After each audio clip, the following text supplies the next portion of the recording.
عنایت فرمایا اور ساتھ اور فضل پر فضل کیا یہ کیا کہ اس نورانی محفل میں بیٹھنے کا موقع عنایت فرمایا۔ الحمدللہ ثم الحمدللہ۔ محترم سامعین اکرام، آج میں آپ کے سامنے سیرت النبی کے موضوع سخن پر کچھ روشنی ڈالنے کی سعادت حاصل کروں گا۔ محترم دوستو، سیرت النبی بیان کرنے سے پہلے ہم کو چاہیے کہ ہم سیرت کا احاطہ کر لیں۔ آخر سیرت کا معنی کیا ہے؟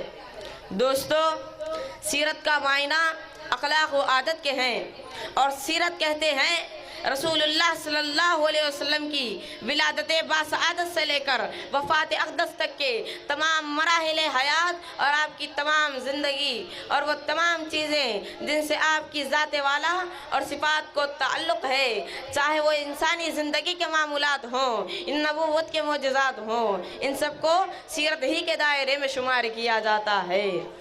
محترم سامعین اکرام، آپ کے سامنے ایک حدیث پاک پیش کرتا چلوں کہ ایک مرتبہ حضرت عائشہ صدیقہ رضی اللہ تعالیٰ عنہ کے پاس ایک صحابی آتے ہیں اور دریافت فرماتے ہیں کہ اے عائشہ صدیقہ رضی اللہ تعالیٰ عنہ، آپ حضور بالا کے اخلاق کے متعلق مجھے کچھ خبر دیجئے۔ تو حضرت عائشہ صدیقہ رضی اللہ تعالیٰ عنہ نے ارشاد فرمایا، کانا خلقہ القرآن، کیا آپ کے اخلاق طیبہ قرآن مجید ہے۔ اللہ تبارک و تعالیٰ اپنے نورانی کلام میں اپنے محبوب کی شان اور رفعت کو بیان کرتے ہوئے ارشاد فرمایا، انک لعلی خلق عظیم، بے شک آپ بھی اخلاق عظمیٰ پر قائم ہے۔ حاضرین اکرام، عربی میں اس آیت میں اللہ تبارک و تعالیٰ نے اخلاق کو تاکید کے ساتھ فرمایا۔ اس آیت میں انا جو تاکید کے لیے آتا ہے اس کو استعمال کیا، اور انا کے ساتھ ساتھ اس کی خبر میں لام تاکید کو داخل فرما کر اس آیت کو تاکید در تاکید فرمایا، تاکہ تم جان لو کہ اگر کسی کے اخلاق عظیم ترین ہے تو وہ میرے حبیب کے ہیں۔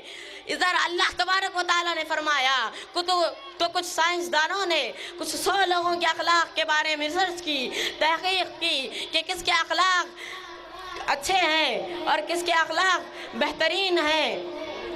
تو جب وہ ان کا مطالعہ ختم ہوا اور تو انہوں نے صرف سیرت مصطفیٰ صلی اللہ علیہ وسلم کے علاوہ کسی سیرت کو بہترین نہ پائے اور حضور کے اخلاق سے کسی کے اخلاق نہ ٹکرا سکے۔ حاضرین اکرام، حضور اقدس کا ہر لمحہ قابل بیان ہے۔ آپ کا ایسا کوئی واقعہ نہیں جس کو غیر معمولی سمجھا جائے۔ آپ کا کردار انسانیت کے لیے نمونہ ہے۔ آپ کا کردار، آپ کی سیرت، آپ کے اخلاق سارے عالم کے لیے نمونہ ہے۔ آپ کی سیرت ہر اعتبار سے کامل ہے، چاہے وہ انسانی اعتبار سے ہو، جسمانی اعتبار سے ہو، اخلاقی اعتبار سے ہو۔ آپ کی سیرت منبع خزانہ ہے۔ آپ تمام عیوب و نقائص سے پاک اور منزہ ہے کہ ہر مکہ کے چھوٹے بڑے کے دل میں آپ کی رفعت، آپ کی شان بسی ہوئی تھی۔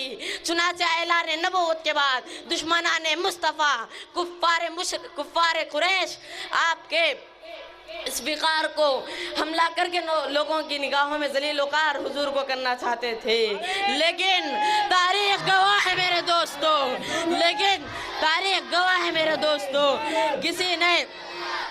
کسی کی مجال نہیں کہ میرے مصطفیٰ کے سیرت کے اخلاق میں سے کچھ نکال لے۔ لہٰذا ہر انسان اس حقیقت کا اعتراف پر مجبور ہو گیا کہ حضور پاک کی جیسی کسی کی سیرت ہی نہیں۔ اسی لیے تمام صحابہ آپ کا کلمہ پڑھ کر تن من دھن کے ساتھ آپ پر اس طرح قربان ہوئے، اس طرح جانثار ہوئے کہ شمع کے پروانے بھی ان سے جانثاری کا سبق سیکھے۔ عقیدت مند لوگ آپ کے حسن صداقت پر اپنی عقلوں کو قربان کر کے آپ کے بتائے ہوئے اسلامی طریقے پر عاشقانہ انداز میں یہ زبان حال سے کہتے ہوئے چل پڑے کہ چلو चलो वादी इश्क में पाबरहाना, ये जंगल वो है जिसमें कांटा नहीं है। मोहतरम हाज़रीन इकराम, चलो अब मिलाद मुस्तफ़ा की तरफ चले। मिलाद मुस्तफ़ा मनाना आखिर किसकी सुन्नत है? मिलाद मुस्तफ़ा मनाना मेरे रब की सुन्नत है। जैसा कि रब्बे कायनात ने इरशाद फरमाया, व इज़ा अख़ज़ल्लाहु मीसाक़न नबिय्यीन लमा आतैतुकुम मिन किताबिन व हिकमतिन सुम्मा जाअकुम रसूलुन मुसद्दिक़ुन लिमा माअकुम लतु'मिनुन्न बिही व लतंसुरुन्ना। इस आयत करीमा में अल्लाह ताला ने अपने महबूब की विलादत का जिक्र फरमाया और दूसरी आयत में यहया अलैहिस्सलाम के मुताल्लिक़ मिलाद का तज़किरा फरमाया, वस्सलामु अलैहि यौमा वुलिदा व यौमा यमूता व यौमा युबअसु हय्या। के हाज़रीन इकराम, इस आयत करीमा में अल्लाह तबारक व तआला ने हज़रत यहया के मुताल्लिक़, आपकी विलादत के मुताल्लिक़ खबर दी। सोचो मेरे दोस्तों, जब दूसरे अंबियाओं की मिलाद मनाना शिर्क और बिदअत नहीं, तो मेरे प्यारे मुस्तफ़ा की यौम विलादत का जश्न मनाना कैसे बिदअत हो गया। हालांकि रब्बुल इज़्ज़त ने मिलाद मुस्तफ़ा पर खुशी मनाने का हुक्म फरमाया है।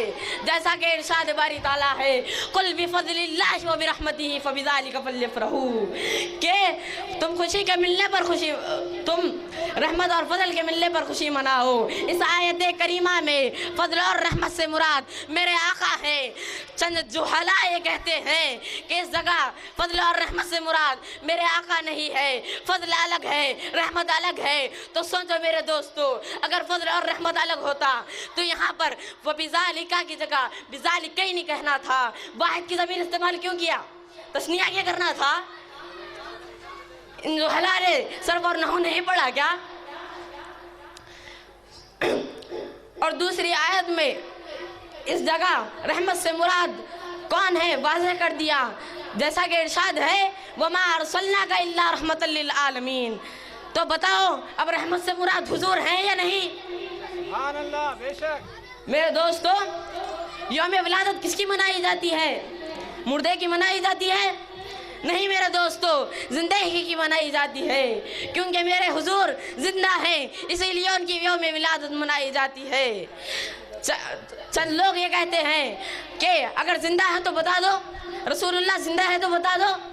तो सुनो मेरे दोस्तों, एक मर्तबा अबू जहल हुजूर सल्लल्लाहु अलैहि वसल्लम के पास आता है और ये कहता है, आप बदसूरत है या रसूलुल्लाह। तो हुजूर का जवाब, सद्दक़ता, तूने सच कहा। तो सहाबा हैरान हो गए और कहने लगे कि नबी तो बदसूरत नहीं हो सकता और नबी झूठा भी नहीं हो सकता। तो हुजूर जब अबू जहल चल गया तो सहाबा इकराम ने हुजूर से दरियाफ्त किया कि या रसूलल्लाह, आप बदसूरत भी नहीं हैं, फिर भी आपने अबू जहल के जवाब में सद्दक़ता कहा, तूने सच कहा। आप तो झूठे भी नहीं हो सकते क्योंकि नबी झूठ नहीं बोलता। तो हुजूर ने फरमाया कि मैं आईना हूँ। अबू जहल उसकी सूरत देखने लगा और कहा, आप बदसूरत हैं या रसूलल्लाह। असल में वो मुझको नहीं देख रहा था, बल्कि मेरे अंदर वो खुद को देख रहा था। तो हुजूर ने सद्दक़ता कहा। ज़रा सोचो मेरे दोस्तों, ये कहते हैं कि हुजूर जिंदा है तो बता दो। अरे जब उस्ताद के सामने नहीं दिखा, गुरु ने नहीं देखा, तो तुम क्या देखोगे?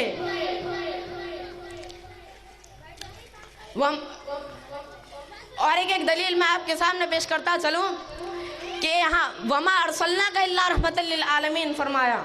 इस जगह रहमत रसूलुल्लाह की सिफत है, और जब तक मौसूफ मौजूद ना हो सिफत का वजूद ही नहीं होता। अगर आलम कायम है तो हुजूर की रहमत की वजह से है, अगर हुजूर ही ना हो तो रहमत कैसी? लिहाजा इससे साबित हो गया कि हुजूर सल्लल्लाहु अलैहि वसल्लम जिंदा हैं और हर जगह हाजिर व नाजिर हैं।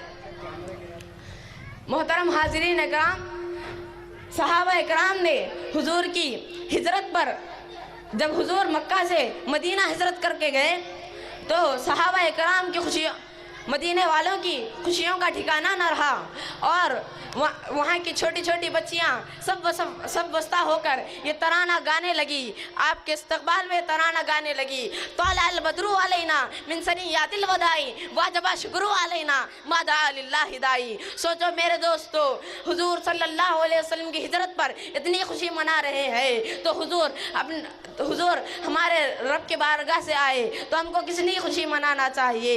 अरे उनके एहसानों में ज़िंदगी गुजार कर अगर हम खुशी ना मनाए तो फिर ये एहसान फरामोशी नहीं तो और क्या है। अल्लाह ताला ने नेमत के मिलने पर खुशी मनाने का हुक्म फरमाया और अल्लाह तबारक व तआला लक़द मन्नल्लाहु अलल मुमिनीन इज़ बअस फ़ीहिम रसूला फरमाया। हुजूर को हमें मबऊस फरमाकर एहसान जतलाया है, ना कि इन अहले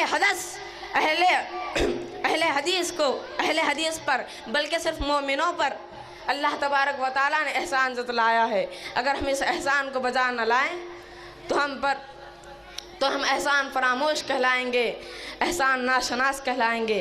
आखिर में अल्लाह तबारक व तआला से दुआ है कि अल्लाह हम तमाम को मीलाद मुस्तफ़ा मनाने की तौफ़ीक़ अता फरमा, हर साल मीलाद मुस्तफ़ा मनाने की तौफ़ीक़ अता फरमा बिरहमतिक। अल्हम्दुलिल्लाह।